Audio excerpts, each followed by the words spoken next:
नमस्कार दर्शकों, YouTube के मेरे चैनल में आप सबका स्वागत है। आज मैं आपके लिए वीडियो लेकर आई हूँ शनि महाराज का राशि परिवर्तन। 29 मार्च 2025 को शनि महाराज ने राशि परिवर्तन कर लिया है और वो अभी तक जो कुंभ राशि में चल रहे थे, अब वो शनि महाराज मीन राशि में चलेंगे।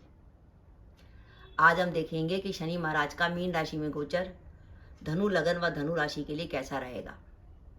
आप कहेंगे मैं काफ़ी लेट वीडियो डाल रही हूँ क्योंकि 29 मार्च को गए हुए काफ़ी दिन हो गए हैं, पर मेरा स्वास्थ्य खराब था जिसके कारण मैं समय पर वीडियो नहीं दे पाई। पर मुझे लगा क्योंकि ये गोचर 2.5 वर्ष के लिए है और बहुत अहम गोचर है, तो मुझे लगा इस पर वीडियो बनाना ज़रूरी है। क्षमा प्रार्थी हूँ कि मैं वीडियो लेट दे रही हूँ। तो हम बात करते हैं कि धनु लगन व धनु राशि के लिए शनि का गोचर मीन राशि पे कैसा रहेगा। इस वीडियो को मैंने 2 भागों में बांटा है। एक तो शनि महाराज गोचर कर रहे हैं मीन राशि पर, और दूसरा शनि महाराज गोचर कर रहे हैं मीन राशि पर बैठे आपके किसी ग्रह पर।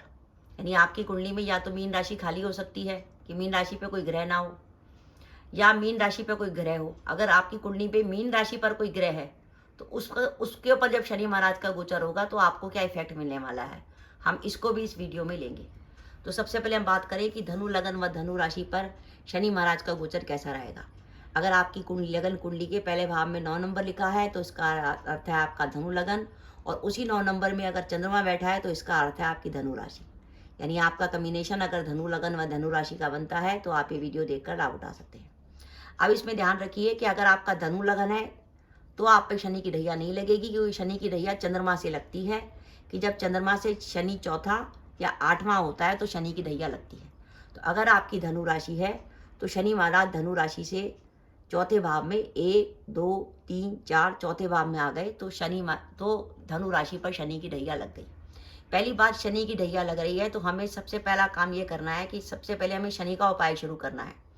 शनि की ढैया का सबसे बढ़िया उपाय है कि शनि आए हैं जल तत्व राशि में, मीन राशि में, तो आपको 45 शनिवार लगातार मछलियों को आटे की गोलियां खिलानी है। छोटी छोटी आटे की गोलियां बना लीजिए, वो मछलियों को खिलाइए। ये काम आपको लगातार 45 शनिवार करना है।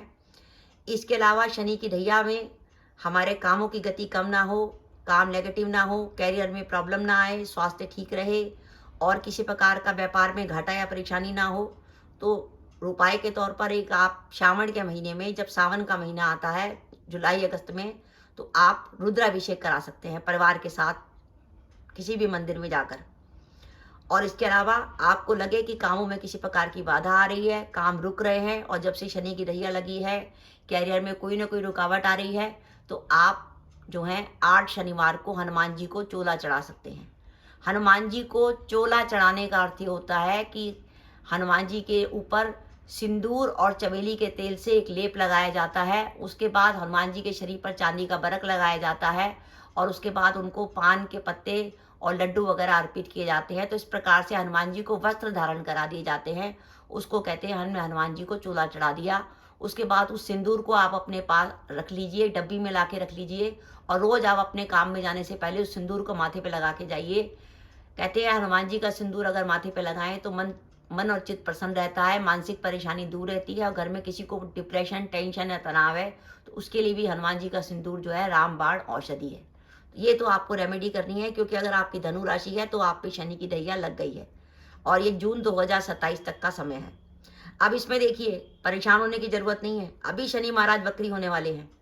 13 जुलाई को शनि महाराज वक्री होने वाले हैं। वो 13 जुलाई से 27 नवंबर 2025 तक शनि महाराज वक्री रहेंगे। अब शनि महाराज जब वक्री रहेंगे तो वो पीछे की तरफ जाएंगे, पीछे की तरफ वो अपनी तीसरे भाव की तरफ जाएंगे, और तीसरे भाव का शनि महाराज अच्छा फल देते हैं। यानी ढैया लगे होने के बावजूद भी आपको आपके कामों की परेशानी काफी हद तक कम हो जाएगी 13 जुलाई के बाद। 13 जुलाई से लेकर 27 नवंबर 2025 तक शनि महाराज वक्री रहेंगे, और वक्री शनि धनु लगन व धनु राशि के लिए शुभ फल देने वाले हैं। कामों की गति बढ़ेगी, कामों की गति बढ़ जाएगी, कैरियर में अपॉर्चुनिटी मिलेगी, और शनि के राशि परिवर्तन के बाद से जो लग रहा था कि काम रुक सा गया है, काम बनते बनते रह रहा है, वो काम आपके पुनः शुरू हो जाएंगे। तो ध्यान रखिए, जब भी साल में, जैसे इस साल शनि 13 जुलाई से 27 नवंबर 25 तक वक्री हो रहे हैं, 2027 तक जब भी शनि वक्री होगा धनु लगन व धनु राशि को शुभ फल देगा, क्योंकि वो तीसरे भाव की तरफ जाएगा। तीसरे भाव में पाप ग्रह हमेशा शुभ फल देते हैं। ये बात रखिए, एक बात। दूसरी बात, शनि महाराज चौथे भाव में आ रहे हैं। चौथा भाव होता है माता का, माता के स्वास्थ्य का विचार करते हैं। तो माता के स्वास्थ्य का विशेष रूप से ध्यान रखिएगा। अगर आपकी माता का स्वास्थ्य खराब चल रहा है तो ध्यान रखिए। शनि की दैया है और शनि महाराज की आदत है वो काम में मेहनत अधिक कराते हैं, तो काम में आपकी मेहनत अधिक होगी। चौथा भाव हमारे मन का होता है, मन को शांत रखिएगा। और अगर आप शनि के इस गोचर के दौरान कोई भू संपत्ति से जुड़ा, कोई प्रॉपर्टी से जुड़ी डील करते हैं तो उसमें किसी प्रकार के विवाद की संभावना बनती है। ये मैंने आपको बताया कि शनि का गोचर आपका मीन राशि पर हो रहा है। शनि मीन राशि में आ गए और आपकी कुंडली में मीन राशि में कोई ग्रह नहीं बैठा। अब ये भी हो सकता है कि आपका धनु लगन में धनु राशि है और आपकी कुंडली में मीन राशि पर वहां पे कोई ग्रह बैठा हो। मान लीजिए मीन राशि पर सूर्य बैठे हैं। सूर्य आपके पिता के कारक हैं। पिता के कारक सूर्य पर जब शनि का गोचर होगा तो एक तो आपका पिता से मतभेद हो सकता है। दूसरा, शनि पिता के सूर्य पर गोचर करेंगे तो पिता के स्वास्थ्य को लेकर चिंता हो सकती है। सूर्य सरकार को रिप्रेजेंट करते हैं। अगर आप सरकारी नौकरी में हैं तो सरकार में किसी प्रकार की प्रॉब्लम हो सकती है। और अगर आप बड़े व्यापारी हैं, बिजनेसमैन हैं, तो व्यापार में किसी प्रकार की परेशानी आ सकती है। यानी शनि का गोचर अगर सूर्य पर होगा तो किसी प्रकार की चिंता व मानसिक तनाव आपको दे सकता है। अब इसके अलावा अगर सूर्य के अलावा अगर आपके यहाँ पे मंगल बैठा हुआ है, मान चल लीजिए धनु लगन में धनु राशि है और चौथे भाव में आपके मंगल बैठा है, तो सावधान हो जाइए। दो ग्रह ऐसे हैं अगर वो आया बैठे हैं तो आपके लिए खतरनाक, खतरे का संकेत है। एक तो मंगल और एक केतु।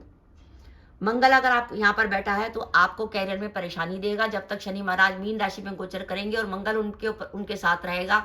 मंगल एक तो यहाँ बैठा हो या एक से सामने बैठा हो तो वो आप, और शनि की दृष्टि मंगल में पड़ेगी तो आपको कैरियर में परेशानी होगी, उच्च अधिकारी से विवाद होगा, ऑफिस में किसी प्रकार की लैग पुलिंग होगी।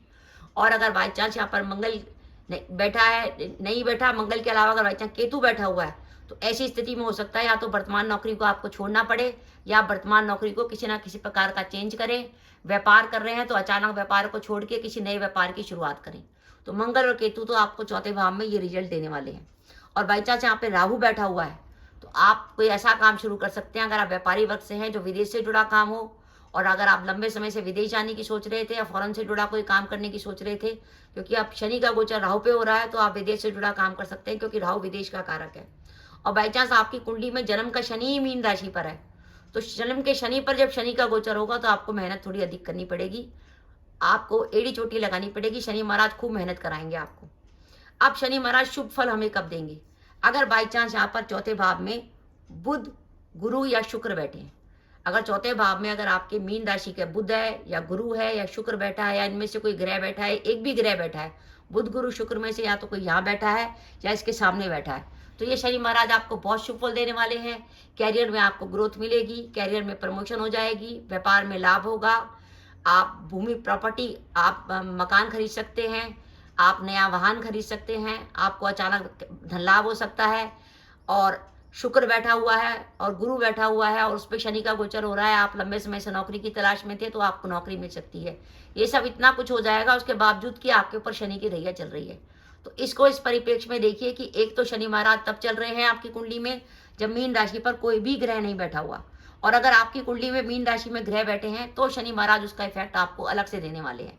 तो ध्यान रखिए, अगर आपकी कुंडली में मीन राशि पर सूर्य, मंगल और केतु बैठे हैं तो आपको सावधानी रखनी है, तो आपको कुछ मानसिक परेशानी या चिंता रहेगी। राहु बैठा है तो आपको विदेश से संबंध बनाएगा, और बाई चांस बुध, गुरु या शुक्र बैठे हैं तो वो आपको शुभ फल देने वाले हैं। तो दर्शकों, ये मेरा वीडियो था कि धनु लगन व धनु राशि के लिए जो शनि महाराज का गोचर हुआ है, ये ठीक है कि धनु राशि पर शनि की दैया चल रही है, लेकिन इसको केवल इसी आधार पर मत देखिए कि खाली शनि की दैया आई है।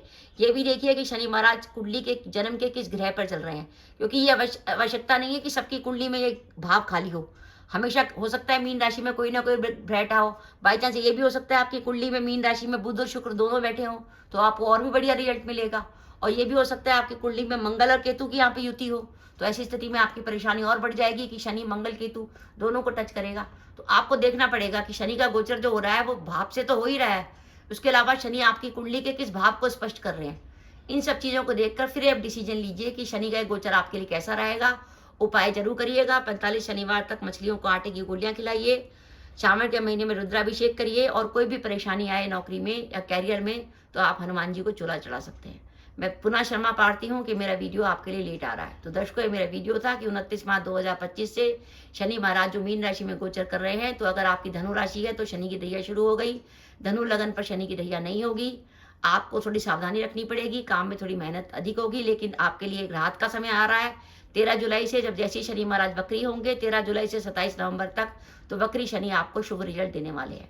तो दर्शकों, ये मेरा वीडियो था, आपको कैसा लगा प्लीज़ कमेंट बॉक्स में कमेंट करके बताइएगा। इसके साथ ही अगर आप मेरे चैनल पर पहली बार आए हैं और आपने मेरे चैनल को अभी तक सब्सक्राइब नहीं किया, तो कृपया मेरा चैनल सब्सक्राइब कर दें, साथ ही बेल आइकन को भी दबा दें, जिससे जब भी मैं अपने वीडियो अपलोड करूँ उसके नोटिफिकेशन आपको मिल जाए और आप मेरा वीडियो देख सकें। इसके साथ ही नमस्कार दर्शकों, जय माता दी।